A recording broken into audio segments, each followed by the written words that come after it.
Welcome, listeners, to www.ironradio.org, the website and podcast for all things strength sports and sports nutrition. With your hosts, Lonnie Lowry. Remember, Phil is like a gnarled old oak tree held together with scar tissue and bone spurs. Rob Fortney. And I'm telling you, the pain that I would suffer was beyond excruciating. And Phil Stevens. Just do it, Rob. You'll kill all those nerves. Thanks for listening. Welcome, Iron Radio listeners. This is Lonnie Lowry. I'm an exercise physiologist, I'm a nutritionist, and I'm a former competitive bodybuilder. Yeah, this is Phil Stevens. I'm a lifter, powerlifting, Highland Games. I run Strength Guild, and I just took over the state games for my state. So I had a meeting this week and taking over the state games in powerlifting and weightlifting. So, Oh, look at nice. that. Yeah. Very cool. This is Dr. Mike T. Nelson, owner of Extreme Human Performance, teach for Rocky Mountain University, a faculty member at the Carrick Institute, and creator of the Flex Diet. I'm actually home this weekend, but not so much after that. So Enjoy it while you can, I guess. Yeah, the subarctic conditions here. Oof. Okay, everybody. I had made a comment that this week we might do a plans and predictions episode. I think we're actually going to put that off just a little bit. We can't put it off too long. We don't want to be into February doing our New Year's predictions, but there's a ton of listener mail. Some of it was generated by our episode about testosterone replacement, and then there's one bit of news too. So let me get through the science news, and then we'll dive into listener mail and just sort of make an episode out of that. There's some good Facebook discussions we could talk about two-a-days and things like that. So, Strength and muscle sport news.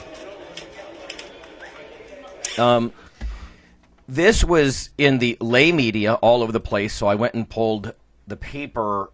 There was a lot of talk about vitamin D, maybe not standing up to muster on certain things. But my concern with this is this article, I think it opens up a bigger can of worms, and you'll see what I mean in just a minute. But this is by Cummings and colleagues. It's actually a response to a very recent article that vitamin D supplementation might not only fail to help your bone density, but it might increase risk of falling or fractures. So it says a cautionary tale of vitamin supplements retold. Now, herein lies the BS to me a little bit, is this author starts to roll. He makes some comments, some factual comments, but then he starts to speculate that, vitamin D is going to be debunked in the same way the antioxidants were, and beta carotene actually worsened blood, lung cancer. And anyway, I digress. It says 2 high doses, that is 60,000 IUs of vitamin D, D3 per month, which can achieve a serum 25-hydroxy-D level of 30 nanograms per mil in 80% of patients, which is a level that's been recommended for reducing the risk of fractures, apparently isn't all it's cracked up to be. It says compared with a dose of 24,000 IUs of vitamin D3 per month, so if you think about divide that out by 30 days, right, that's 800 units a day, which is sort of that low-dose RDA kind of thing that a lot of people have moved up from. But it says compared with that 800 per day type dose, the higher dose had no effect on lower extremity physical performance and increased the risk of falls. And it talks about a previous randomized controlled clinical trial in women, matched for age and that sort of thing or similar, showed a significantly increased risk of falls by 15% and fractures of 26%. So again, this really flies into the face of what we know about vitamin D, right? Or what we thought we knew. And again, I'm not willing to throw all of it out with the bathwater just yet, but that vitamin D should help you absorb calcium in your intestines. It should help, osteoblastic activity, right? Bone building at the bone itself, at the site of bone. So absorbing and depositing calcium better. Vitamin D I've seen some meta-analyses where it was linked to strength and that sort of thing, especially people who were low D to begin with, which almost everybody in the United States is probably right now if you're not supplementing. But again, it's controversial. It says a theoretical possibility, and again for these surprising increased risks, has been raised that periodic administration of high doses of vitamin D accounts for the increased risk of falls and fractures. The hypothesis, however, should be tested in placebo-controlled trials, showing that a daily dose of 2,000 IUs, for example, reaching serum levels in that 30 nanogram per mil range, reduces the risk of falls and fractures. In other words, I think they're questioning that the body doesn't know what to do when the doctor just gives you a giant shot of 60,000 units instead of just doing the typical maybe 2,000 IUs a day, almost like a nutritionist might do. And I've had similar discussions with an endocrinologist here in the area about B12. So it says the trial in this issue, Journal of the American Medical Association, the trial in this issue had no placebo group it was talking about either, because again, it should talk about risk of falls. Now, this is where I think it starts to get editorialized. Clinicians should not recommend vitamin D supplements for other putative health benefits. There is no evidence from meta-analyses of randomized clinical trials that vitamin D supplements reduce the risk of cardiovascular disease or cancer. In addition, a recent trial found that 1,000 IUs of vitamin D per day, with or without calcium, did not decrease the risk of colon cancer or recurrent adenomas in those with a history of colon adenoma. Further, it says the vitamin D story seems to be following a familiar pattern observed with antioxidant vitamins. Enthusiasm for the health benefits of the vitamin supplements is coupled with the belief that quote-unquote vitamins are inherently safe and reinforced by studies showing essentially that healthy people have higher vitamin levels. Then RCTs and meta-analyses proved that these supplements, again antioxidants in this case, in fact increase mortality, such as beta-carotene or vitamin E, or have no health benefits, such as vitamin A or vitamin C.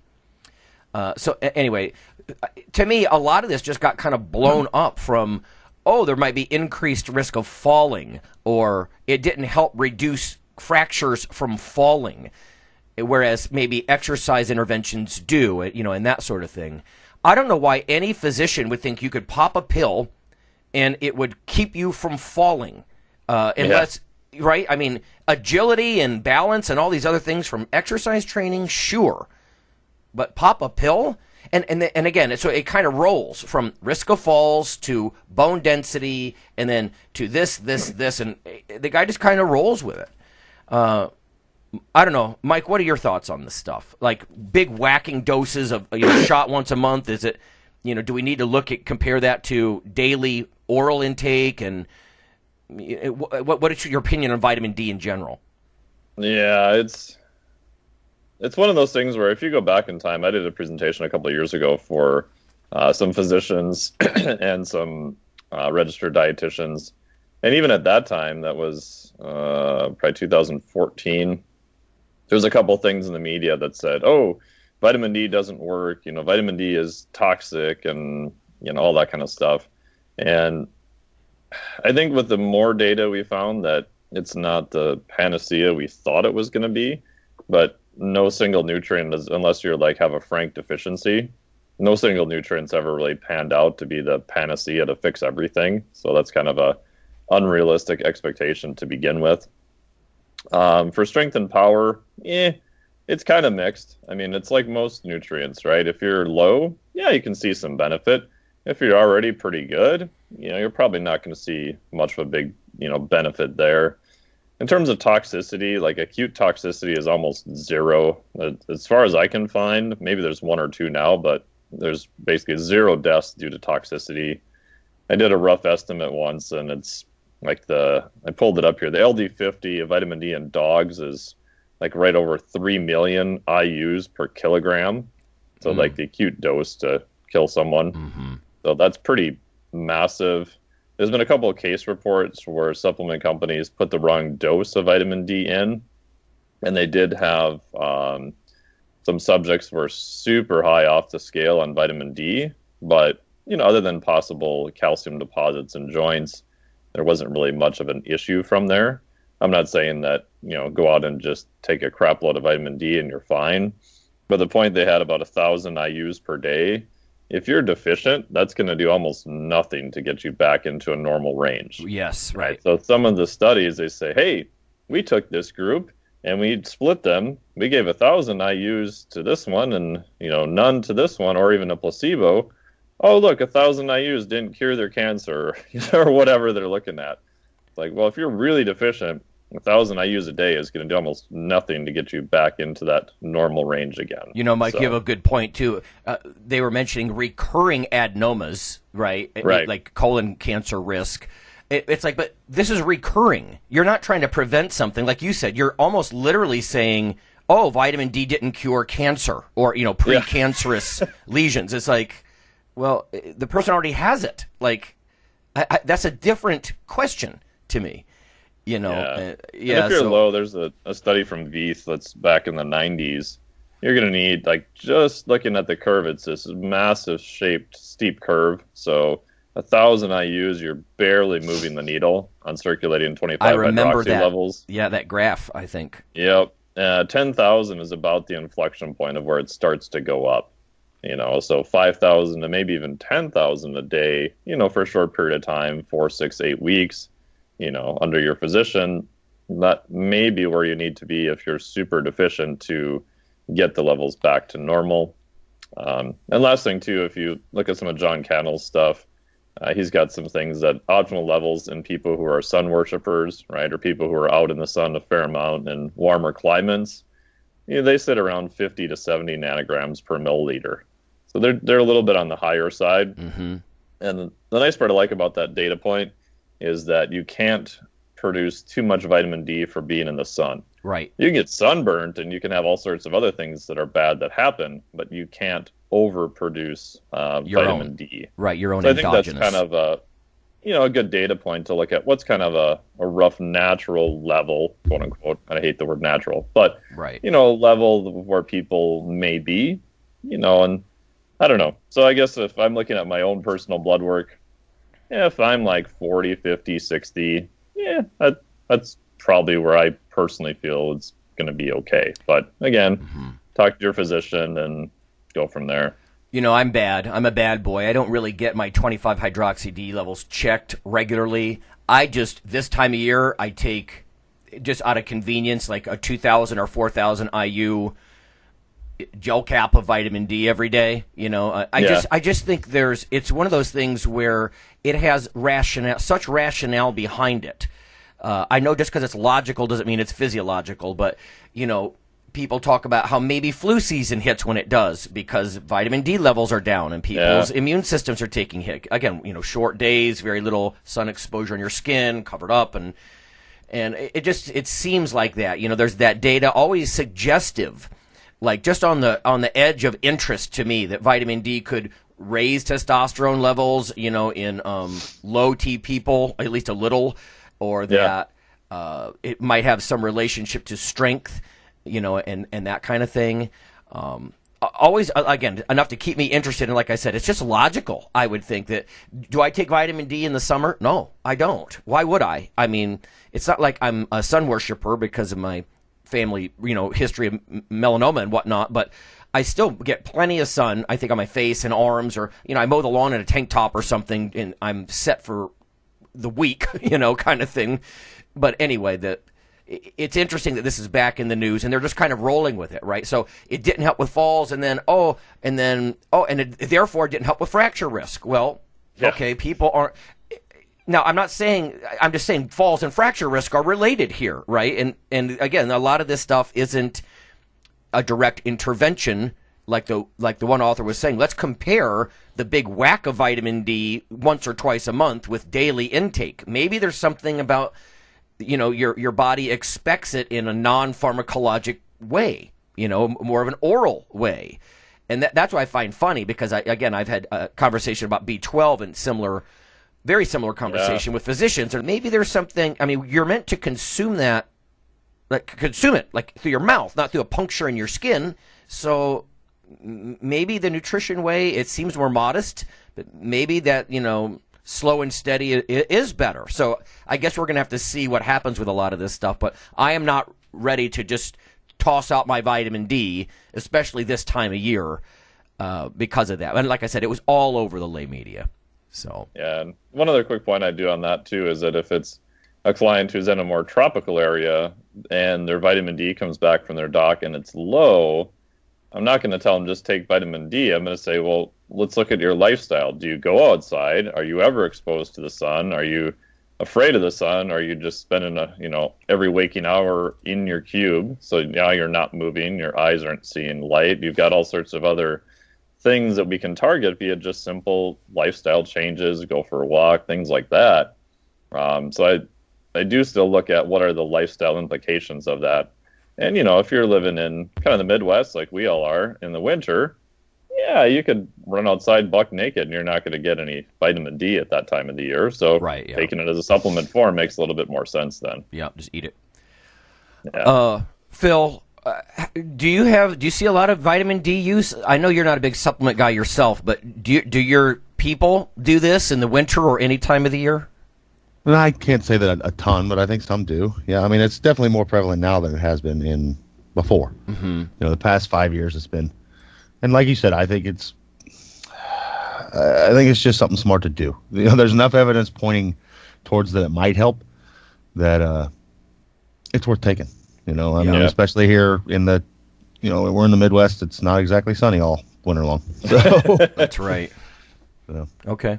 Yeah, makes sense to me.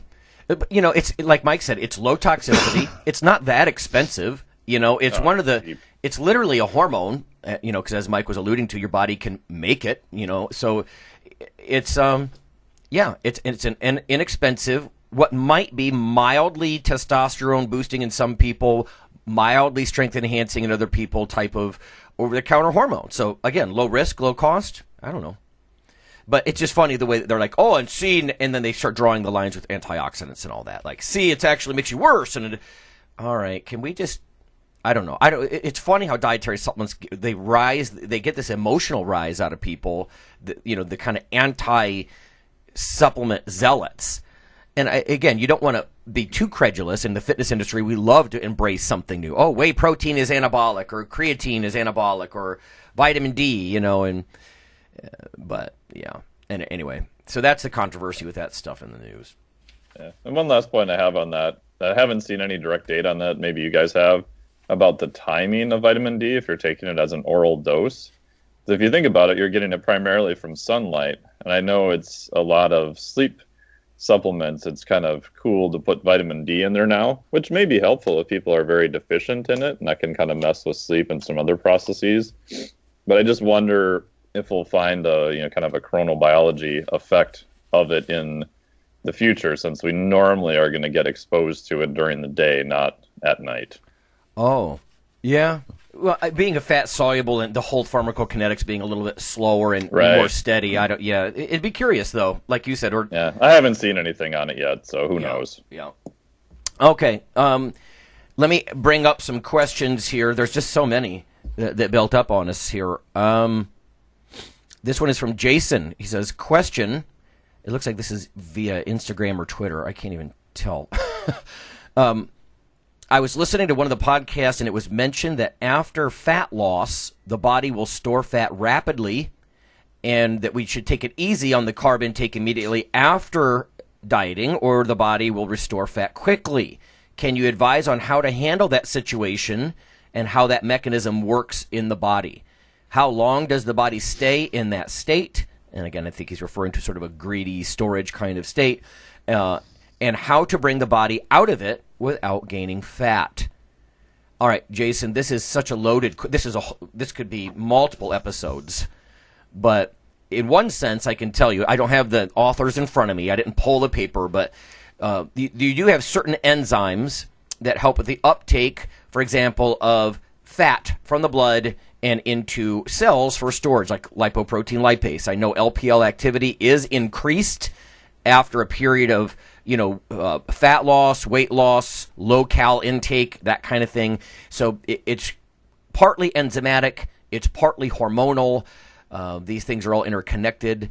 But what you're really asking is, how do I refeed without getting fat, right? How do you lose it and kind of keep it down, and how long does that take?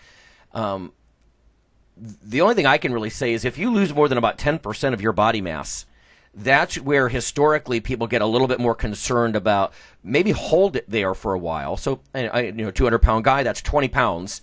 You get that off you. You might want to hold it there for a while instead of just trying to plummet your weight 50 pounds. And again, this is relative to your body size. But that 10% up or down kind of thing is often used as sort of a rule of thumb. But I don't think anybody really knows. Like, here's how long you need to hold this new body weight before your body recognizes a new set point, or your body's less greedy, to store stuff. We have made comments in just recent episodes that you don't want to just refeed on Dairy Queen Blizzards 5 a day, stuff like that. But yeah, and I know, I think Lane Norton talks about this quite a bit. A lot of the talk about reverse dieting and refeeds and how do you bring your calories back up. What are your thoughts, Mike? Yeah, I kind of agree with that. I mean, I've noticed in clients like the 10% mark, just anecdotally, appears to be a pretty good one. So I was up near 240 and I dropped down to 220, which it took me around 6-ish months. I didn't really want to lose any strength or anything along the way. And then I just kind of sat there for quite a while. And recently I've gone back up again over the holidays, but kind of on purpose. The other part I've noticed too is that a lot of times people forget how less they tend to move, especially as you get more extreme. So if you're, preparing to do a physique show or something like that, we've talked about in the past that you just tend to not move around nearly as much, right? Or that NEAT, so non-exercise activity thermogenesis. I like that people look at step count and just some marker of just non-exercise activity. Just movement, yeah, physical just movement. Mm-hmm. Because it's one of those things that's a sneaky thing because a lot of it can be unconscious. So people just don't realize that they're moving less. So I think that does account for a lot of it.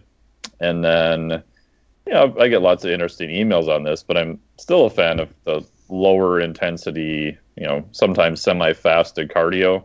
Not that it's going to be anything magical like that, but if you're lifting, hard, let's say 4 days per week, get up, go for a walk in the morning, or, go do some work on the rower in the morning, or some lower intensity work. Agreed. I just find that it appears to work better. It's not going to interfere with your weight training. Most of the time you feel better.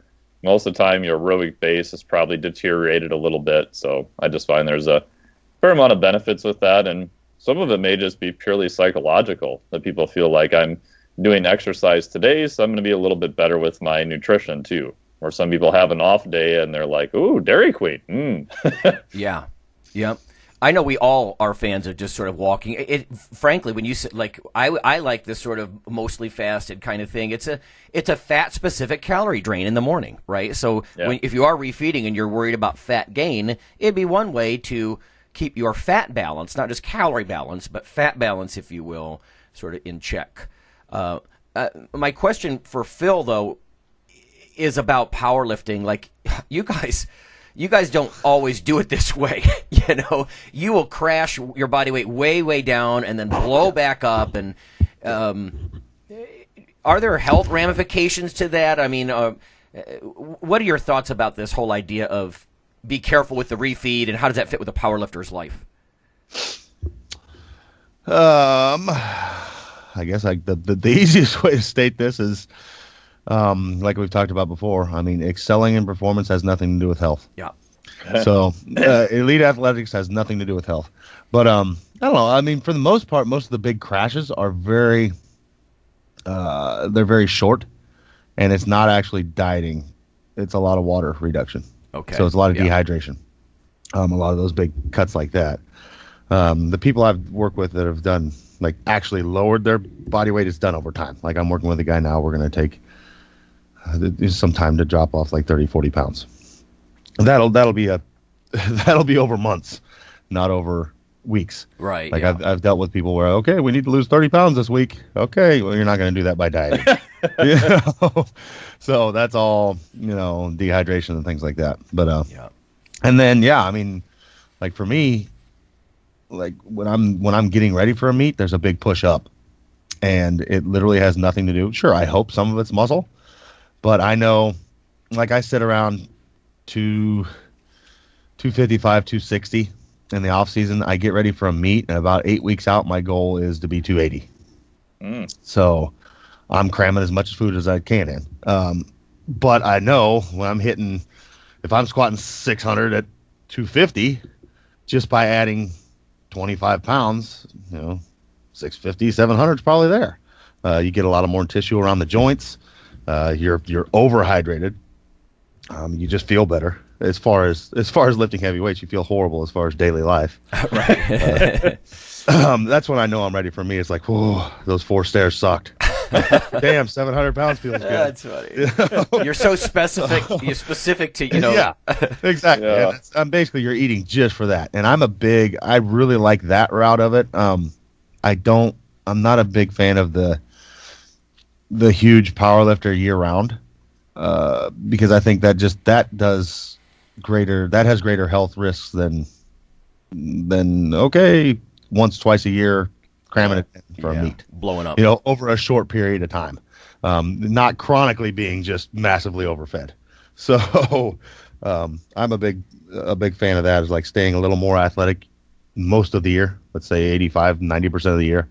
And then over those short stints of 8 weeks, cramming it in. So, but yeah, again, I mean, the first thing I drop back to is just has nothing to do with, I know eating like gas station burritos and ho-hos and stuff has nothing to do with my health, but it does help me lift more weight. So yeah, and let's face it. I mean, bulking, it can be fun for a while before it becomes a chore. And then it gets horrible. Yeah. So yeah. It's worth pointing out too, and Mike's familiar with a lot of these old data from starvation and refeed studies and stuff back in the day. But even if you don't lift, when you gain weight like you just talked about, Phil, like 30 pounds. There's a substantial amount of that is actual lean mass. It is not 100% fat mass. And if you throw in training into that picture, it gets even better.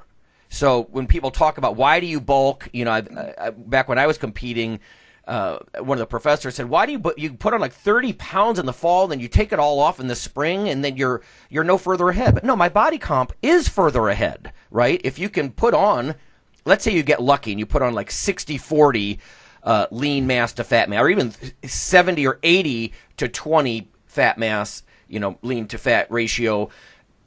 Then when you peel it off, if you diet slowly enough and with the morning cardio or whatever, however you do it, hopefully the proportions are reversed and you're preferentially removing more fat.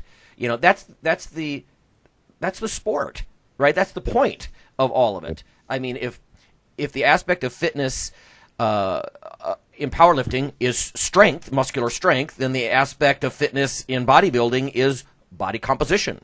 But both of those sports are trying to manipulate this stuff. And yeah, it's important to remember that you're never going to gain or lose 100% muscle or 100% fat. That's just not how it works for daily life or hormones and physiology or anything else. You're just trying to get those percentages, in a preferential way. You're trying to partition nutrients into muscle tissue as much as you can. There's going to be some fat gain, and again, I wish I could give some number about here's how long you need to hold this new set point, before the enzymes and the hormones and your brain neuropeptides and everything else just resets for you. That's a really hard question. I think it's very individual, which is why we don't have good answers for it. Yeah, and you mentioned that the classic study from Levine was they overfed people by 1,000 calories per day for 8 weeks. And these are people who were not exercising per se. They just said, just don't change whatever habits you're doing now. They were not athletes. And up to 50% of what they gained in some subjects was lean body mass. Yeah. And again, it's an 8-week study, so, that's probably going to taper off. But the first time I saw that, I was like, holy crap, that's insane. I wouldn't have expected it to be that high, Yeah. No, but I mean, as far as going up and going down, I mean, I agree with you, Lonnie, in the route you guys take. Even when I'm having people go up, like my ladies, it's usually a 10-pound jump. And for my bigger guys, let's go up 20 pounds. Let's stay there. Let's see what happens. If we're talking long-term gain, not like getting ready for a meet. Yep. So if his goal is, I got a 215-pound guy and he wants to compete 242, well, we need to get you to like 250. So over the long term, we're going to slowly jump up, say 20 pounds at a time and get there. So right. And you're right. I mean, where the rubber hits the road, it's good to talk about different case examples and stuff. I mean, last year I lost 20 pounds, and I stayed there. I decided not to go any further. I kept going down, so I'm like, okay, I'm going to pull one day of like interval cardio out, and then I kind of plateaued. Right, my energy balance must have been right, whatever, and I'm just holding it here, and I'm still here. And I think it's because I didn't continue any lower, because then I think, like an old endocrine prof I used to have, he used to say, you have to nudge biological systems to get them to adapt. If you push too hard because of negative feedback and all this sort of stuff, your body will balk. And of course, I'm applying everything he's saying, not just from general endocrinology, but to what we do, to our purposes, right? Like fat loss and what happens. And okay. I have one more before we go to break. After break, we're going to address some of these hormone replacement questions that kind of flowed in. I think we might differ on this one, you guys. Maybe me versus Mike even most, but we'll see. So this is from Twitter, from I'm Not a Doctor. He says, love the podcast. Thanks for the hard work. I would like your thoughts on health coaching certificates. Are they viable future career paths, or are they worthless? I think he's saying I would be adding it to a public health degree, moving from population health to individual wellness. Thanks. My thought is on a lot of these, my concern is that we have a lot of people who think that they're health coaches or lifestyle coaches or nutrition coaches, and they just don't have the depth of background. They go get a certificate, and there are hundreds, and they think that they can actually, be anything from a nutritionist to a counselor, right? And I mean, there's things that my wife and I went to school for a very long time, and that's my bias. I think there's a lot of these things you hear all the time on Facebook or Instagram that, I'm a life coach, I'm a nutrition coach. I'm like, oh boy, The flip side of it is that, I mean, I've had this debate with John Berardi, right, who I've known for ages, and he's like, well, certainly some knowledge is better than none. And I'm like, yeah, but a lot of these certifications, they don't allow you to practice in most states, right? You're actually committing a misdemeanor crime if you're doing nutrition that fades into assessment. Like, you weigh this much, eat this many grams protein per kg, anything that like assessment or meal planning or that kind of stuff. I even had a student, I'll just say, be vague, in the last year, took one of my nutrition courses, and he says that, a lot of this stuff was fascinating, but it still didn't show me exactly what to tell people on my sports teams what to eat and how to eat it and when. And I'm never going to tell you that, mister, unless you go get licensed to practice. There's a reason that we have licensure to protect the public. Now, at the same time, I know that gets, you get these people sort of, mine, my scope of practice, no, mine. And I don't want to be like that either. But I am not a fan of most of these life coaching, nutrition coaching certificates. I think people are confused. They're not just doing it for a general, a little bit of knowledge is better than none. I don't think they're doing it for personal enrichment. I think they're doing it for career reasons, like I'm Not a Doctor suggests. So I would say if you have a license to practice something in a state that requires it, yeah, you could go get one of those. If you're interested, but again, it would be more of a personal enrichment thing. It doesn't let you set up shop and open a practice. And like I said, this crosses into counseling too, right? When people use the word coach and they put that after nutrition or lifestyle, they feel like, oh, now it's unregulated and I can do whatever I want, and a lot of times they're too young or too uneducated to have, the cake. They got the icing, but no cake. And I think that does put some people at risk. Mike, though, you actually have some nutrition certs, and I'm sure you have some thoughts on that. Yeah, in general, I actually agree with you. I think a lot of it is just such a debacle because the pro and the con is that the barrier to entry is almost non-existent, right? And obviously there's licensure and there's things you can't do, and it varies from state to state. But you can still educate people on nutrition. Now, how far you take that in terms of education gets really messy, right? Because like you said, you may be doing some type of assessment, and then you get into a prescription. So like when I'm teaching students, like a couple of words that should probably never come out of your mouth, and one of them is prescription, unless you're talking about a prescription that they got from their physician or somebody else. So for years I said, I'm not, contributing to that. I'm not doing a certification. I tried actually doing CEUs for trainers and a bunch of other stuff. And at the end of the day, I did actually opt to create the certification, because one of the things that I realized is that, sadly, for better or worse, most trainers don't care too much about continuing ed, but they seem to be very interested in certifications, which is probably why there's so many of them out there. So I'm like, well, if that's what they're interested, maybe I can get them to do something that would be better. The hardest part I had with the whole thing was, where is that line between, okay, you definitely want them to move in the right direction. You want them to have something that's kind of specific, but you can't cross that line where it's becoming prescriptive or you're doing these advanced assessments. Even for health and wellness, that's a big gray area.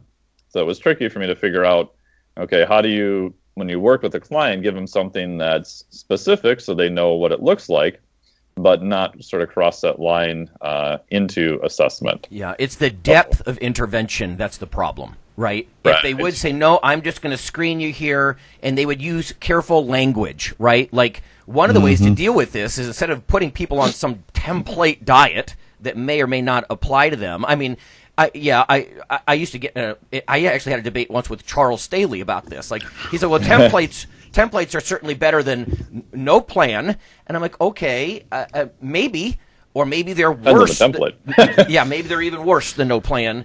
But it's that depth of intervention that's my concern with a lot of that kind of stuff, because people are doing it to open up shop and actually make it part of their practice, part of their business. They're not just doing it to learn more, and that kind of stuff. And I mean, there are standards of practice in nutrition, just like there might be in dentistry or medicine or nursing. There are things that have taken decades to develop, like the nutrition care process and that sort of thing. And it kind of standardizes the field and ensures a level of care. And the problem is, you can't just have people come along and they start making shit up, and it drives me nuts. Like, they'll create a certificate and be like, this is the anabolic phase and this is the flow phase, and they just kind of make up this stuff, and they try to relate it to workouts and give it their own names and their own nomenclature. And I'm like, damn, please sit down before you hurt yourself. We've done this for many years. A lot of the pitfalls I see you falling into have been thought through and fixed ages ago, and you're just doing this because you want to have your own. It's like an ego stroke. I just want to stroke my own ego and have my own, system in place. And that's where I'm very wary of most of those kinds of things. So. Yeah, and I purposely targeted people that are a little bit more intermediate to advanced. And I told people, basically, they're like, if the first question out of your mouth is, what letters can you put behind your name? Don't take it. I actually don't want your money. I don't want you in the course. Yeah. Because I want people who want to be at more of an advanced level, not just someone who's looking for, what is the minimal thing I can do to get in the door to just start doing stuff. Right. Me. Yeah. Right. Well, let's face it. People can use language like, you might consider this, like, or research suggests that people like you. So if you start with stuff like that, ask the client, you might consider this. That way you're actually not prescribing. You're saying you might want to consider a 20-gram scoop of whey protein after you lift. Research suggests people like you benefit from that. You could see that in that kind of language. It is cautious enough that you're actually, the irony here is, after I got licensed to do this, I thought, I'm going to do meal plans. I'm going to do all this stuff. I tend to use language like that anyway, for liability reasons. You might want to consider this, or, I mean, we have freedom of speech in this country, for God's sake. It's not like only a dietitian or physician can open his mouth or her mouth and talk about food. But there are too many, and exercise is similar to that, right? Hundreds of certs that I think they do as much harm as good. Phil, what do you think? Well, yeah, and that's what I was going to come down to. I mean, to answer the question, as far as will it help your career, Yes, it probably will. Well, because the public doesn't know the difference between your degree and that certification paper. No. And that is an issue. Now, is it ethical? Will people in like Lonnie's position look down upon you? Yes. But will it be helpful? Yeah, probably will. The sad fact, and it could be the sad fact is, yes, it probably could be helpful. Right. Yeah. Because people don't know the difference. But we have a very good friend that I won't say his name on the air here, but before he got his degree, he would help people with meal plans and stuff, and it was always, like you said, it was in the wording.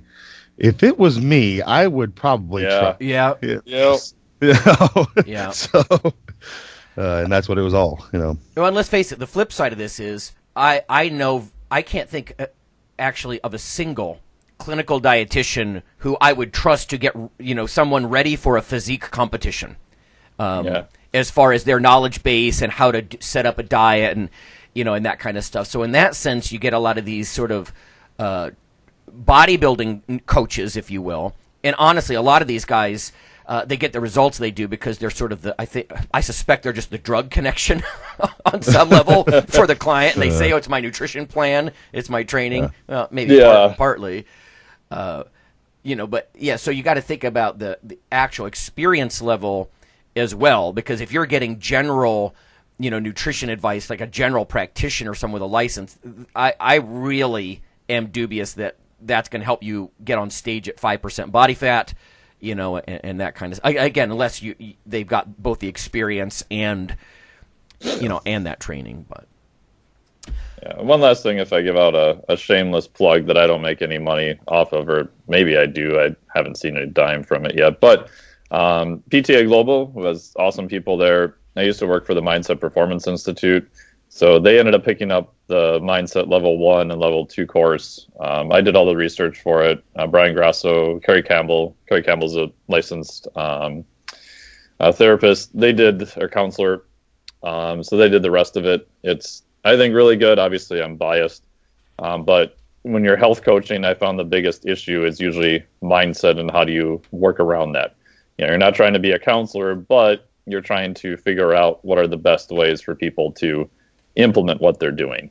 I mean, even what John Berardi does at Precision Nutrition, which I love, a lot of that is still very habit-based. A lot of it, how do you get the person to do what they're doing? And if they're not doing it, why are they not doing it? And I find that can be very helpful. All right. Well, there you go. I mean, that's a ball of wax. We've had whole episodes on certifications. You might want to go listen. I mean, the truth is, a lot of the questions that we get, it's fun to revisit them. But after 9 years, I guarantee there's a whole episode in the Iron Radio archives you could probably find. Oh yeah. So, all right. I know it's late in the game, late in the show here, but let's go to break. We're going to come back and address some of these hormone replacement therapy questions.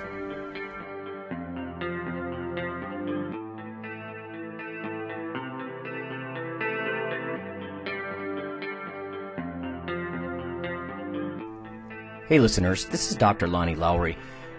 If you've ever had anyone critique you on your protein intake as part of your weightlifting lifestyle, oh, you poor meathead, all that extra protein is going to rot your kidneys or weaken your bones or dehydrate you or give you gout or who knows what.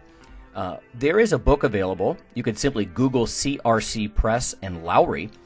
And what I've done is reach out to experts all over the world and create a book, a single compendium that you can hold up and say, this is why I consume extra protein. This can be very valuable when you're being quote-unquote educated by various professionals on the topic. There's an enormous amount of literature in this book on the safety, the effectiveness, how protein works in cells, the history of protein and weight trainers, much more. So again, please check out CRC Press and Protein and Lowry. You can just Google that, and I do, full disclosure, I do make a small single-digit royalty on the book, but that's not why I did it. I did it so we can all have something, our particular population, to both defend what we do and to inform our nutrition and our eating. Thanks.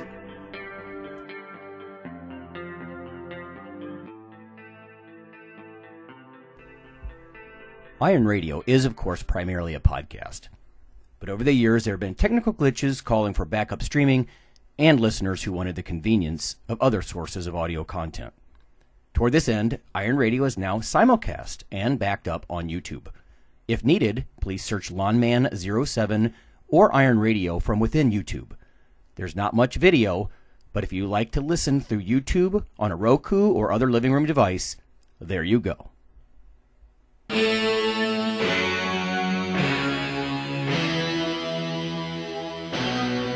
Like your weekly fix of Iron Radio? In addition to being a popular institute on iTunes, we are also on email.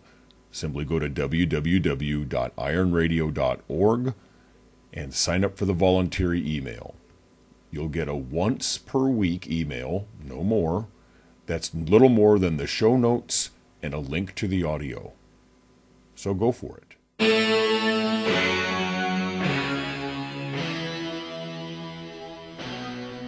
All right, folks, we're back. We're wading through tons of questions. We might not get to all of them today, but we're going to try to tackle some of these hormone replacement questions. And this next one, I think, is a good one for Phil because he has a lot of ladies training in his gym. We'll just say this is from M. She says, I've just signed up as a supporting member. I haven't supported you monetarily for a while, and she goes on about some of that, but says, I love listening to you all and have learned quite a bit. Thank you for all you do. So that's nice. The New Year's episode on TRT left me wanting even more information. Would you consider having a Q&A on testosterone replacement therapy for women, competitive or those who are simply using it for aging, etc.? For example, what ranges should women attempt to stay within when using TRT, bioidentical hormone replacement for health? It says it was mentioned in the podcast, just because a level reaches low normal doesn't necessarily mean it's time to cut back or stabilize that level. For women, the concern for those of us skirting the edge and not wishing to have vocal changes, but are happy to enjoy additional benefits like physical strength, etc. Can you speak to this topic? So, Phil, you got a lot of women. To me, this opens up a can of worms, right? I mean, I can tell you anecdotally from a bodybuilding perspective, I've seen women that competed in open competitions talk about how wildly and seemingly positively they respond to androgens, right? It's the results, the physical results, I think, are going to be dramatic. I don't know. I'm just ignorant on this. Is it common for doctors to actually put women on an androgen replacement? Or, I don't know, any thoughts you might have, Phil, for women who lift and the role of testosterone in their bodies and that kind of thing? No, I think it's becoming a lot more common, but just as much as male hormone replacement is becoming more common. I think they're both coming along, and I think it started, God, it was years ago that like Suzanne Summers went out and started being a proponent of it. Via, God, what was that? There's a book that goes, Life Extensions Foundation. So she was kind of with them and did a big article on it and how it saved her life and blah, blah, blah, blah. But anyways, yeah, it's definitely becoming much more common. My wife recently, about a year ago, started hormone replacement therapy, and it includes testosterone. I think the tough part is, well, as anybody else, I mean, you got to get, like with mine, it's figuring out where you need to be. And part of that for a male is also like, or at least with my doctor, was let's figure out where you feel best and where your estrogen levels don't jack up. Because, I mean, let's face it, it's not natural. Basically, throughout the rest of my life, when my levels were normal, I was never having to take like a hormone, something to block estrogen. So if you're having to do that, I suspect you're probably higher than your body normally wants to be. So, I mean, with women, it's kind of the same thing. And it's, as far as their estrogen levels, though, like we talked about before the show, guys are easy. Like, we have this range that we're in all the time. Whereas women's, you know, you got the ovulatory phase and the luteal phase, and it's all over the frickin' place. Yeah. So, as far as that goes, it's much harder. I can tell you just through experience, the doctors and the women I've dealt with, it's a lot based, again, on how let's find out where you feel great again and don't have any side effects, type of thing. So, and then you're going to still fit within that range, but their range is as huge as ours. Ours is like 300 to 1100. Theirs is 6 to 90.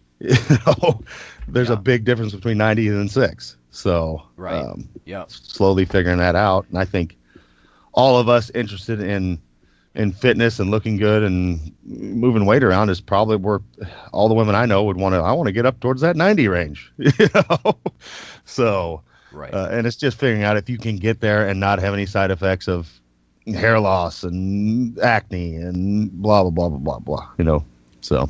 Right.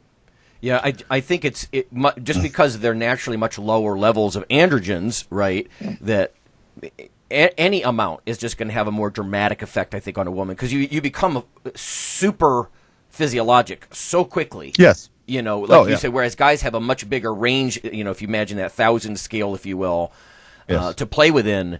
So they're going to shoot up very rapidly, I would think. And then, I mean, I don't want to get into a whole discussion of different types of androgens and all that. I mean, bioidentical. And I might actually ask Cassandra Forsyth to come on the show. We haven't had her on in a long time, and she has a lot of knowledge in this area. And I have another friend, Dr. Scanlon, and she looks at hormone fluctuations across the month and what it does to strength and reflexes, and so that's pretty cool too. So, on one level, I almost feel a little sexist that I just know much more about the male scales, and all this kind of stuff than about women.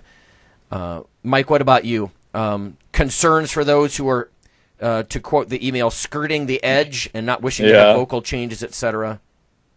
Yeah, I mean, I don't know that much about women's hormones, to be honest. I know the basics, but I do work with some, women who have various, issues related to that, whether it's, menopause or PCOS or other things going on.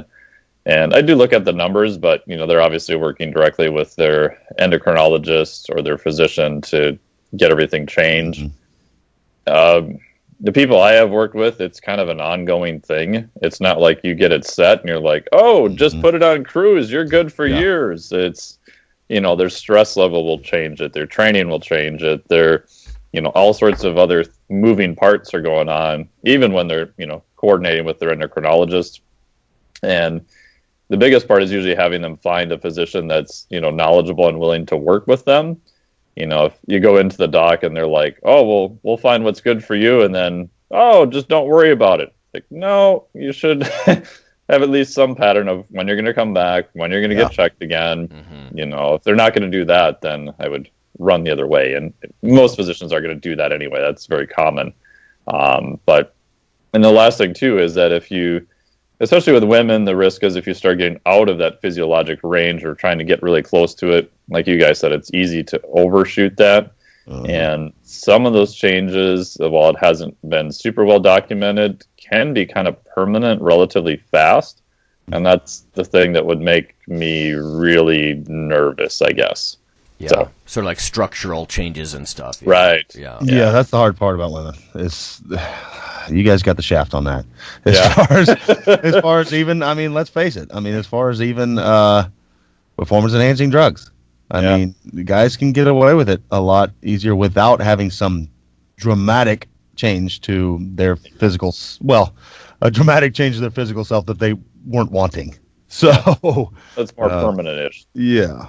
Yeah. And, I mean, we all want to be leaner and bigger muscles and things like that, but I don't know any woman that wants a beard. No, right. And things like that. Permanently gravelly voice, Yes. So. Yeah. No, and again, I don't want to get into a polypharmacy discussion, but that's why in bodybuilding, at least, women would find things that have a higher anabolic to androgenic ratio when they're considering that stuff. But again, working with a physician to do that legally and properly, it's not like a doctor is going to put you on nandrolone or something else that might be a little more female friendly. I don't think that's going to happen. So they're left with the more androgenic stuff as their only option would be my concern, kind of thing. But you guys have been around long enough. You can see females who started competing, and then you sadly watch them over the years, and you can usually get a pretty good idea which ones are going out of the physiologic range. And after many years, Oh, That's wise, right? Yeah, not you watch. so good. You're around long enough, yeah, and you watch some of them kind of. I don't want to say wreck themselves, but you see some people with some long-lasting, and what looked good in the first couple of years, they probably felt like $1 million, starts to kind of take its toll.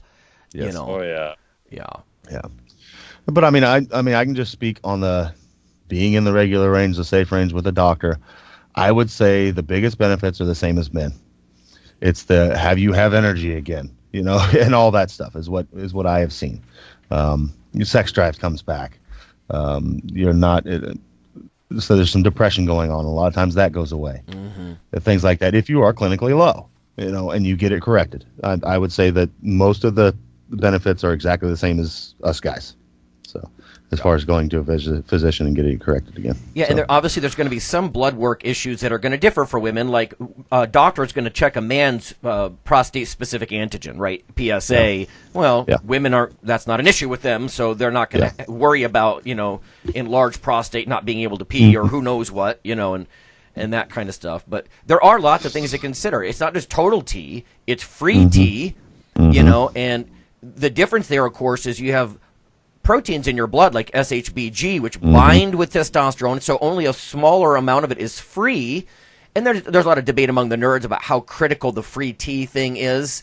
But the idea would be, though, that the free testosterone is what's, not bound up with sex hormone binding globulin. It can get into the cells and do its thing, and that kind of stuff. But which is another interesting thing with women. Women have like twice as much SHBG than men. Yep. On the scale. So right away you're that's another reason why you're kind of behind the game as far as testosterone goes. Yeah. I actually once wrote an article for T Nation about, I called it like releasing the hostage or something, because diet-wise, like when you fast for long periods, not only does your LH go down and the stimulus for testosterone go down, but SHBG can go up. It has like an inverse relationship with insulin, right? So you're eating and insulin's high a lot, SHBG is down. So you could be releasing the hostage, if you will, And it was just some speculation and fun stuff that I had written on T Nation. But this next question, we're going to squeeze in one more, and it's about this. This is from Damon. He says, "Good afternoon. Thanks for the great podcast. I started listening when I was undergoing some rehab for a few knee ligaments over a year ago. I have continued listening weekly for the great insight and perspective.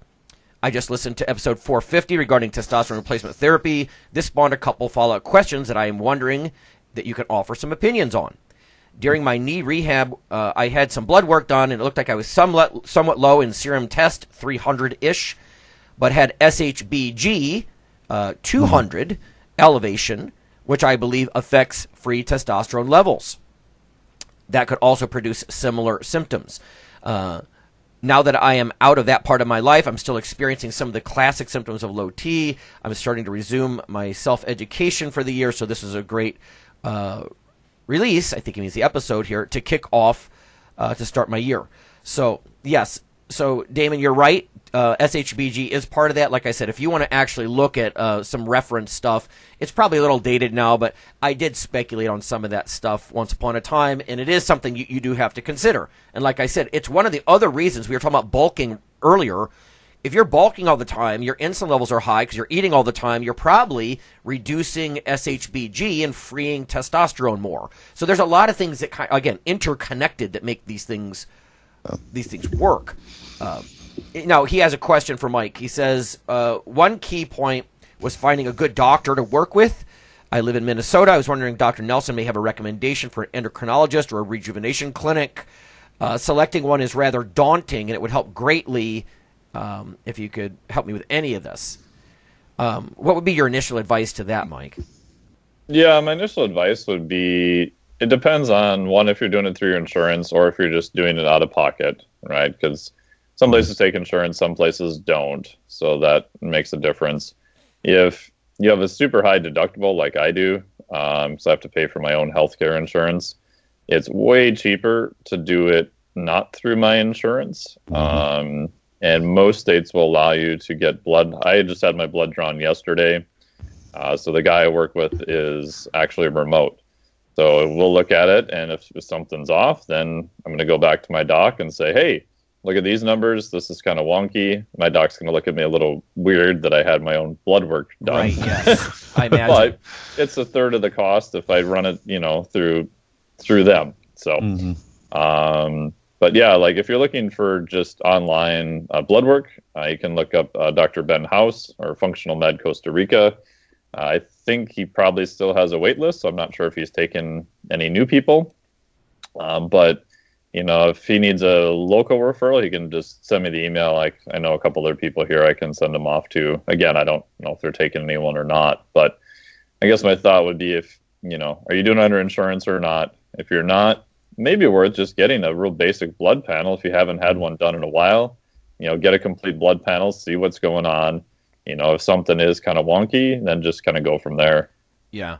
We did suggest last time that you might want to look for, again, even doing a Google search. Like around here, we've got a couple of huge hospital chains like Summa, Cleveland Clinic, and look for Men's Health. Like just type that in. That might help, or endocrinologist, Men's Health, that kind of thing. That at least then you might work with someone. Hopefully you could find someone that will take a serious look if you do external blood work. Like I don't know if my physician would even. He'd be like, well, that's nice, Lonnie, but I got to run this myself. Fine. Yeah. Sometimes they get kind of pissy. But if you're paying out of pocket, it's like, man, at least for me, I opted to save myself a bunch of money, see what's going on, and then if I need to go to the next step, I know what direction to kind of go. Yeah, I was shocked, actually. I went to a local physician here in Northeast Ohio, and I saw the pre-insurance cost for all the blood work that she wanted, and it was a standard panel, but it was also test, free T, PSA, just a lipid panel, all this stuff. And it was in the thousands. Yep. Thousands. And I'm like, okay, I can't do this just because you're curious, honey. Can we boil this down to like 4 things that I actually need, kind of stuff like that. But, oh God, yeah, paying yourself will change that quickly. Because I went the route before, long story short, that I had insurance and had all the blood work done. We submitted part of it through a physician. And what happened was my insurance raised the deductible when I was employed to $5,000 a year. And I couldn't get the blood drawn until January because the blood draw place kept screwing up. And I ended up paying $5,000 out of my own pocket for a bunch of panels. Yeah. Ridiculous. Ridiculous. And you're talking, to get it done yourself, and they're literally done at the same labs. Like most of the stuff is done like LabCorp. Right, LabCorp. It's like you're talking in the low hundreds. Yep. So complete panels for a guy, 200 to maybe 600, depending on what you're looking at and how in depth you want to go. If you pay on your own, it's its own industry. Pretty in depth. Yeah, exactly. Yeah. And now, it's very doable for most people. We're almost out of time. There were some other questions here about is there a free testosterone marker you would use, etc. I'm not going to go into that a lot. Just know that you should really look at free T and total T. You don't want your doctor saying, your free T looks okay, but again, if your total T is like in the 200s, I would still say that's probably not okay. Again, it depends on how the doctor is going to interpret and how much value he ascribes to total T versus free. The other one is, Phil, let's ask you first, regarding testing, how many data points would you want before you make a decision about getting on TRT, etc.? So, Mike was kind of bitching last week, and fairly so, about these things go up and down. One little sample is not a great way to make a decision. What would you suggest, and how far apart, he says, if it's more than once?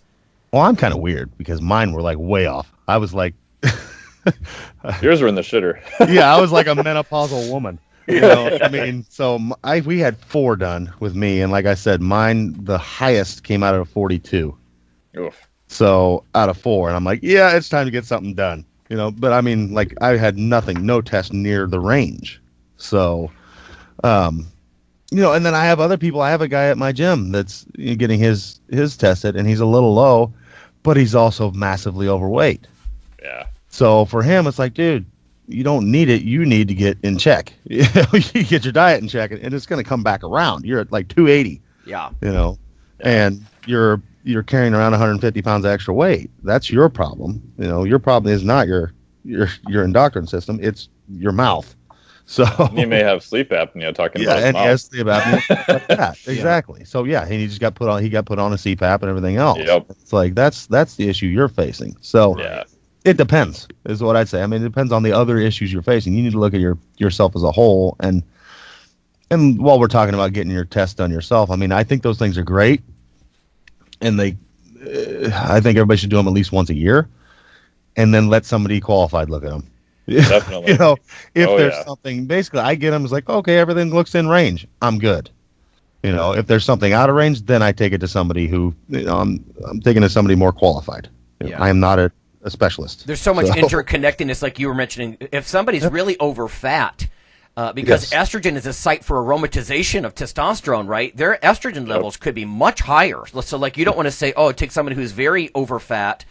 A certain amount of testosterone may actually, over time, raise their estrogen levels higher or worse, if you will, than someone who's much leaner.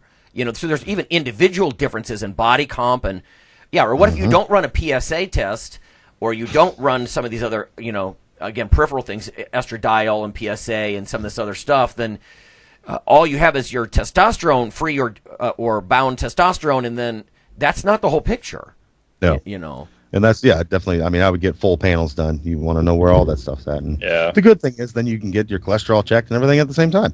So, if you can afford like with me, I've always came up low on my thyroid, but it was like right at the bottom of the scale.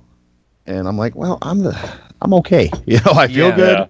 It's like, I'm not going to attack that too when I feel good. So, it's things like that, and somebody else might take that and be like, "Oh, I'm a little low. I need to blow it up." That's a good point. Symptoms. So, the doctor really has to say, "Hey, I'm listening. How do you feel? Your energy, your focus, your sex drive, your sleep. Yeah, they need to. And if you're saying, listen, I feel great on this current dose, and I didn't before, they really should be able to at least factor that in, your signs and symptoms. Yeah. Yep. And it's because these scales are so varied. I mean, there's a reason it doesn't say... There's different reference ranges. Yes, it's not. There's a reason it doesn't say testosterone is 647. Exactly. That's where you all need to be. Yeah. So, yeah. Mike, frequency, like how many times would you get a draw and how far apart, and then we'll wrap it up. Yeah, I mean, I think with most guys I work with, if I just simplify it, and even women, you should have a very good blood panel drawn at least once a year. Ideally probably twice a year, and I'll be the first to admit that I've sucked completely at doing that. My last one was 2 years ago, and I just had one the other day, but I'm doing better at it now. So, and if you see something wonky, talk to your doc, and I would probably want to get it drawn again at least once. And like what Phil said, do you have other lifestyle factors going on? A big one I think that gets missed is with testosterone is sleep.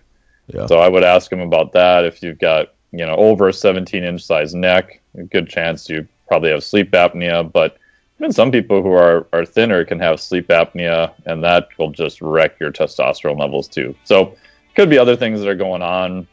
Try to run those down and then get tested again, see if you come back. Maybe if not, then you can decide to do more kind of invasive type things. Yeah. Even if you can afford it, it's not something I would do every just 2 weeks or something. It's like body composition. It's folly. Yeah. You're wasting your time and money to do it too frequently, but yeah. And there's some people who they'll look at your stuff and say, like, my homocysteine was super high before. Like, all right, let's try some of this stuff, and then I want you to get at least that one redrawn in 6 months. Right, so it's not like you have to do the whole entire thing again. But if you're working on something that's a little wonky, maybe just have those, drawn within a set period of time. Yeah. All right. Thanks, fellas. That's good stuff. We'll follow up next week. Yep. Catch you later.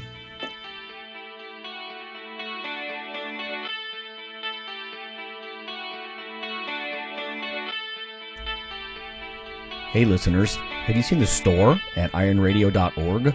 There are 3 halls in the store, one for Phil, one for Fortress, and one for myself, Dr. Lowry, and they're thematic. So you can go into our Halls of Iron store and choose based on your goal.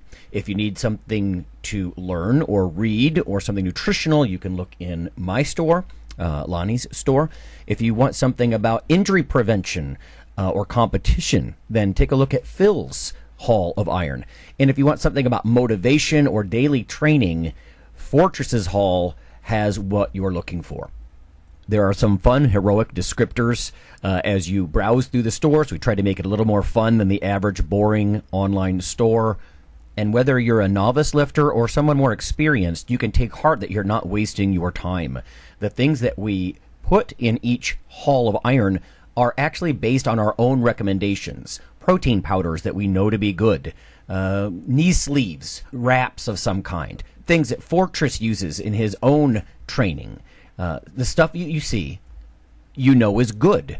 This way you don't waste time. So check out the Iron Radio store at ironradio.org and let us know what you think on the forums. And certainly you can request products and we will screen them before they go in. So thanks for listening.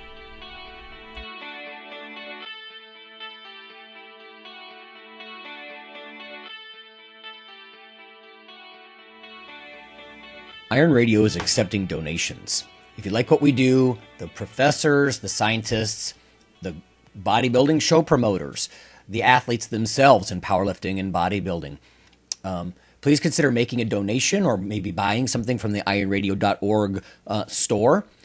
We also are accepting supporting members. So for $4 a month, which is frankly less than the bank sneaks out of your account in fees, you can step up and support a form of sort of public radio for the bodybuilding and powerlifting and strength community.